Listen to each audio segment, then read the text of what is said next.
place. Drivers are getting in more crashes, many involving distracted driving while on the clock. And that means employers have to pay up. Crashes have increased, judgments have increased, injuries have increased, and what we've seen since 2015, believe it or not, the cost of crashes for employers has increased from $47 billion to $57 billion. The Nebraska Safety Council is working to cut back on distracted driving crashes.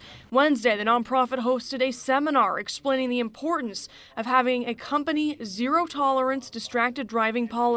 If you have a staff assistant that's driving to and from work and gets into a crash and needs to miss a month of work, don't you have costs associated with that? The Nebraska Safety Council now has a 10-point guide on how to design a safe driver program for the workplace.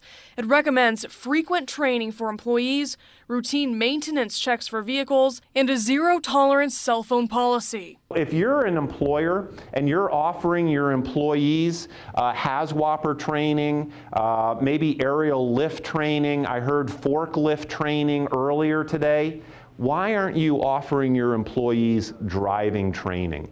Other guidelines include routinely checking employees' driving history.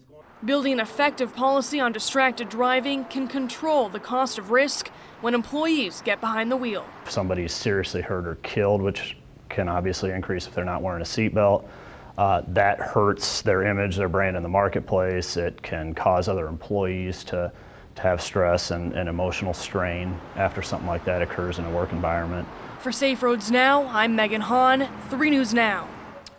Distracted drivers are increasing the risks of a liability lawsuit and a costly verdict. On top of that, they are driving up the cost of your insurance. Rates have gone up 7% since 2015. You can see all of our Safe Roads Now stories online.